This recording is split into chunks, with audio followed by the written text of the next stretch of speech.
We have our Holley EFI intake manifold. Told you I was going to do an install on this. So as you can see, we have a quarter MPT to quarter MPT adapter. That's going to go in right here.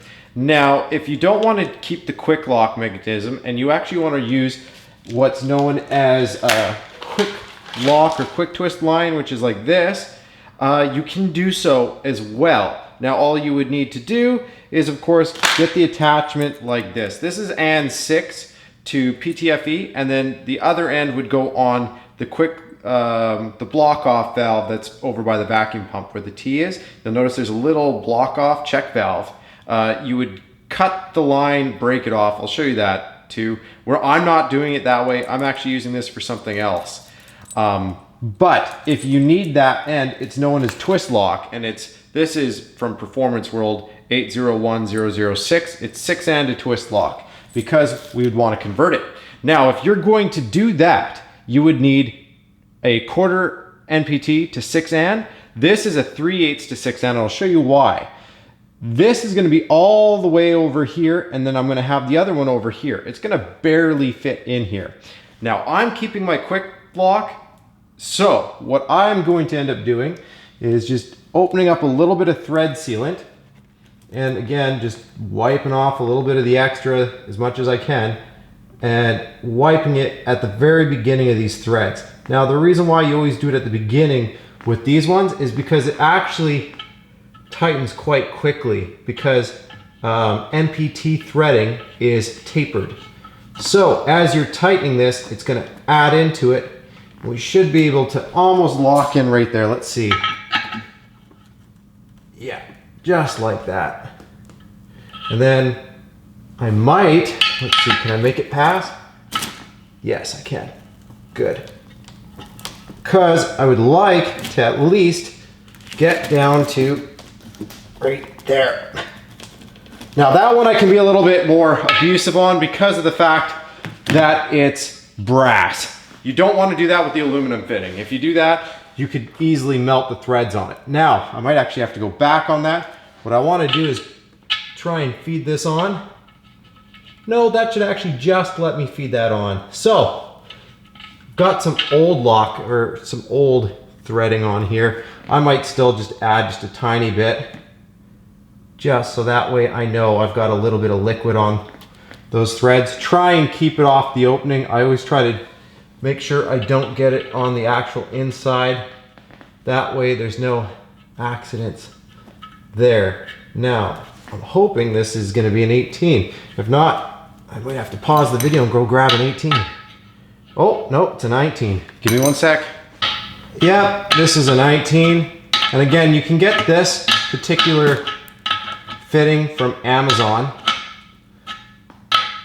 If I remember, I'll put a link in the description when I do the main video just for this. I doubt I'll do it on the big assembly video, just because I'll have so much information on there as it is. And I just want to get this in there as far as it'll allow.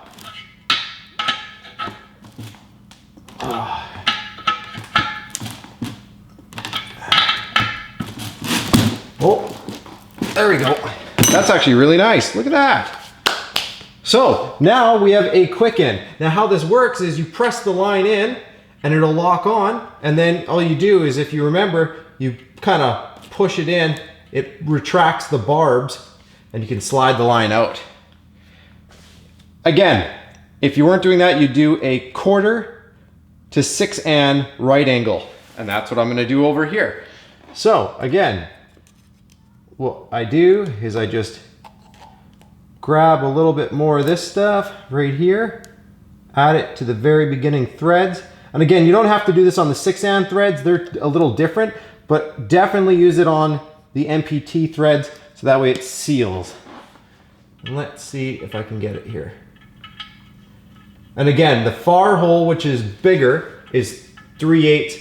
The ones, these two are quarter. That's why I said quarter on the other ones.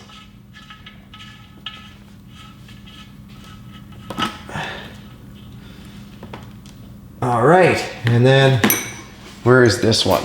3/4. I'll get this on there. Oh yeah. And this one's aluminum, so I'm gonna have to try and be a little bit more careful with this one.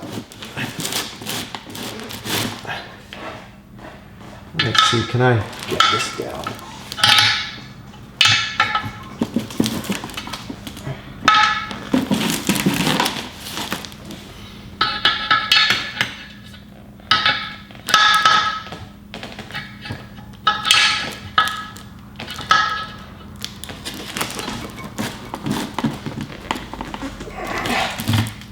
There. I just want it to aim that way. I might have to get it to aim a little bit down. Let's see if this PTFE fitting. Yeah, actually no, it'll slip on right there. Look at that. Perfect. And this, by the way, is not going to be PTFE. I was just trying this on here. What this one's actually going to be is, I'm going to do an and fitting onto here, which will go straight and then over to our other piece. You should have these spare blanks that come with it. Go ahead, throw a little bit of Loctite on there. Not Loctite, sorry, thread sealer. And we're just gonna, again, try and get at the beginning threads, just like that. That should seal this. Try and seal this every time, just because by the time you put it in, it might dry.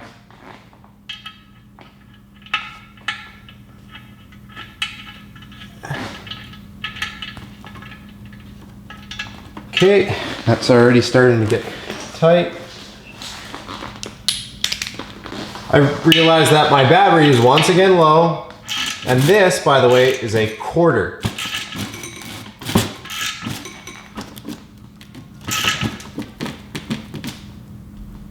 There. Now, that should be fine. Now we do need Loctite. Next is for our MAF sensor. Make sure it's semi-lubed up, which this one is. The O-ring is clean. Just wiggle and squeeze in. Next, you'll need a 1/4 screw. I think this is 1 inch long, if I remember the size that I got. This doesn't come with the kit. You have to get your own. And then we're just gonna throw a little bit of thread lock on here, and you can put this to like 106 inch-pounds. Just a little bit. Goes right there. And from there, 106.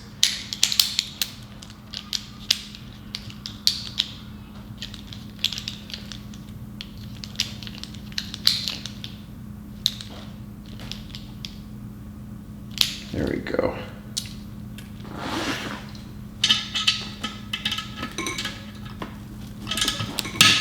There we go. It's not much. Perfect. The back end is now set up. So we can reuse these connectors. What you can do is you just go and score and try and keep going on it until you get through this. Because what we want to do is eventually break right through this casing, but you don't want to go too deep. All right, I think I got it there. Let's see. Maybe just not. Okay, a little deeper. Just take your time. Come on.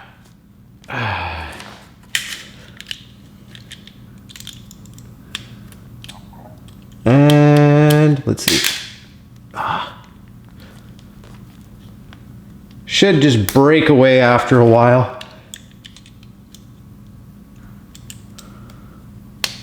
Okay, I can feel that we've hit the rib there. There. See how it just breaks out of the line? And look at that. You got yourself a good fitting. What we want to do with this fitting now is, this is a 3/8 barb. Now, if you needed a straight one, you would use this. Well, guess what? On the other ends of these ones, you actually have other barbs that will be useful. So you can take this one, you can use a straight one, and then in other cases, there's the twisty or the 90-degree one, which I actually want the 90-degree ones. But either way, I wanted to show you this. After you have these, push one side into some of that push lock line. Again, or twist lock. Looks like that. Look at this. So now I have this, which will go to my dry sump tank, which I just squished that in as tight as I could. And this is 6-handed twist lock, and all you do is you squish it in and twist it around until it gets all the way flush with this little metal plate. It's literally that easy to make. And then it looks nice and like that. So now I'm gonna actually connect this before I even put my manifold in. So that way I just have to turn this and plug in to my dry sump tank, if that makes sense. So like I said, just cut your line to length. I'll actually measure this in a second and I'll give you the length of the line. I made this line 24¼ inches long. Now the next thing that we want to do is tighten this up onto here. So I'm going to actually just use a little bit of Loctite on these threads, so that way you don't have to worry about them backing off. I wouldn't use sealing threads because there shouldn't be any liquid that comes out of here, and also because it seals right here at the flare. So actually sealing the threads won't do anything, because what we're doing is we're butting it up against the flare. So as long as you have a clean connector, you'll be fine. Again, all we need to do, I like to kind of hold this so it's in the position I want it to be in, which is like that. And then you can kind of tighten this down. Again, with twist lock, you should be able to sort of move it, but yeah. And there. Maybe a little more, right there. Okay, perfect. Now, if you're worried about your fittings, because this isn't gonna be seen, or well, this one will be, that one won't be. That's why I don't care really what wrench I'm using. They do make and wrenches that are made of aluminum. Another thing you can do is actually take some electrical tape and put it in here, and it'll act like a cushion, so you can throw a little bit. Make sure you use wrenches that are basically the exact size. Like, I think I just used one that's a little bit bigger. Yeah, this is an 18, so it's probably supposed to be, what, 11/16? Yeah, 11/16 with a little bit of tape. But yeah, anyways, just make sure those are tightened up, and after we do that, we'll go and move this mass airflow sensor line, so that way we can bring the wire around so it can connect in.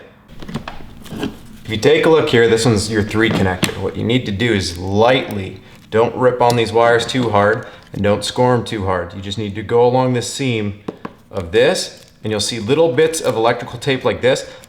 You can come up. I like to go up and then pull up a little bit along the tape. That way for sure you're not going to score any wires. After you do that, bring it out till it's at least reaches past the heat fuel pump right here. And now that we've got that much, I'm going to see if I have a piece of loom that will fit this, but I'm going to probably loom this, if not at least electrical tape with really good electrical tape.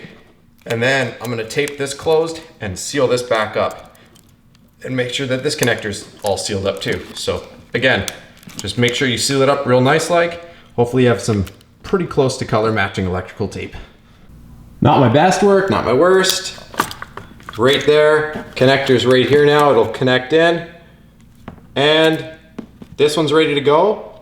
I've already got that one attached. Let's go ahead.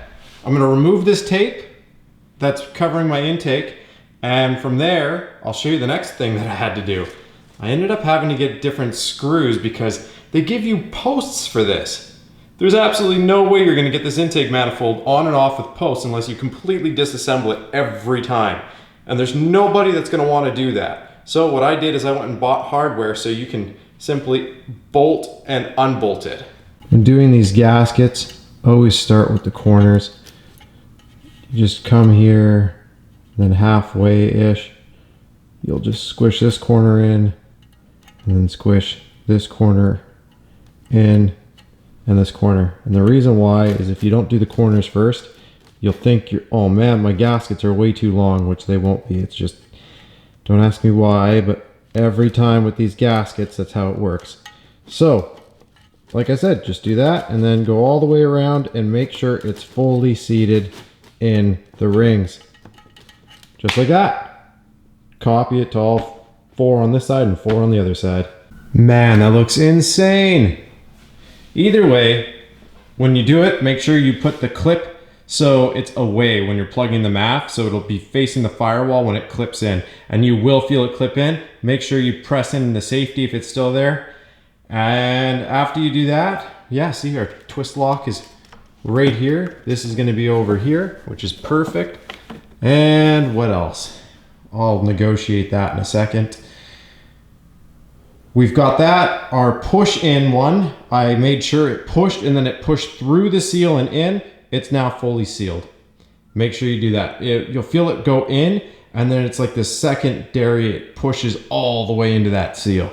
So once you've done that, you're good. And look at that. Because we're using those right angle adapters, it lines up perfect here. There's no way that you're gonna get this on with those posts that Holley provides. So what you need is some 1 3/4 M6 cap screws, and I'll show you what those are gonna look like. Quick thing, with the hard line, it had that barb on the end.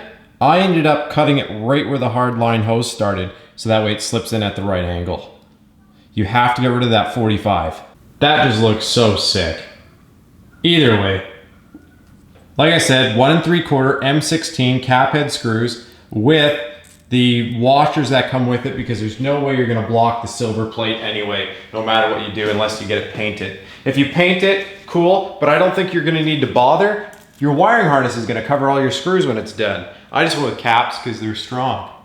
Either way, I'm gonna thread this last one in, thread them all in by hand or by like this. Just throw an Allen key on them and tighten them up. So this is gonna be fun. I'm gonna show you the best I can.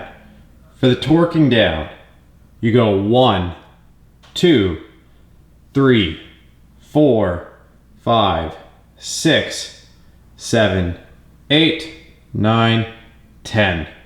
And then you do that one more time. First pass, 50 inch-pounds.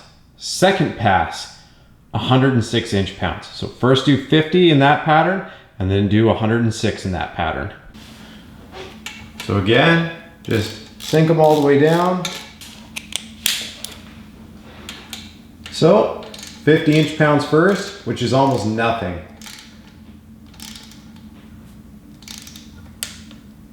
That's already it right there. Go to directly to the other side.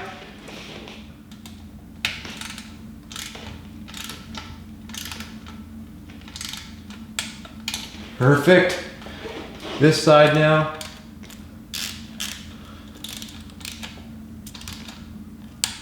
There. Opposite side diagonally.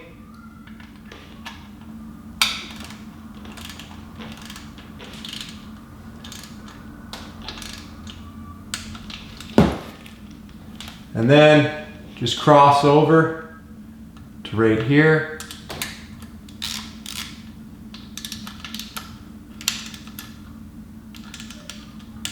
Okay, cross over to right here. Basically doing oversized X's. All right, and then now I'm gonna have to walk around. I'm finally at that point where I can't reach.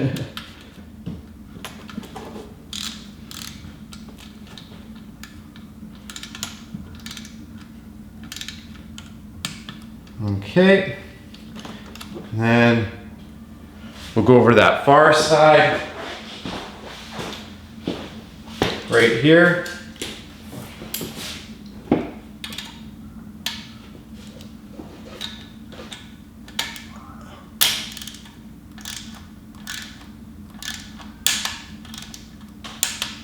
Perfect, that's in. And we come over, actually, you know what? We'll do this last corner over here.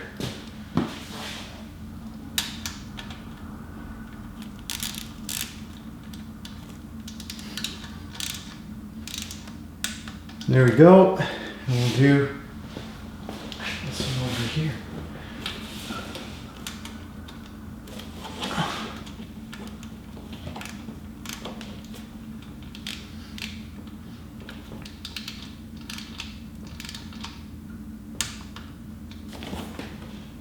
All right. And then from there, set it to 106 inch-pounds. Go from there. Do the exact same thing.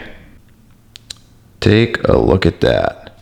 As you can see, once you add a little bit more stuff with it, I didn't have my valve covers on in the last one, but you can literally just go ahead and plug it into the dry sump. Now, if yours doesn't have dry sump, you might have it going from factory to your valve cover. It was going from here to right there. Don't worry, this intake's being swapped out. What you would do is just instead of running it to your dry sump tank, run it to your valve cover back here. So that way that goes right into the intake manifold. Then you don't have to have that messiness right here. That's one of the reasons why, and what led to new valve covers as well, is it just looks so much better without all that stuff right on the front end. Last thing to mention is this little evap solenoid. So something to realize is this is not designed to follow the evap or certain emissions. So if you're planning on trying to keep this, just know that it's going to take some MacGyvering. You're going to have to try and create a fitting or a plumbing off the back end that will go to this. It could be a little tricky. A lot of people are going to opt to just remove it out of the system, and then you just have to, of course, take it for tuning, which you should do anyway. You've got a brand new intake manifold, maybe a bigger throttle body now like I did. You're going to want to go get it tuned. So get your tuner to remove the evap solenoid.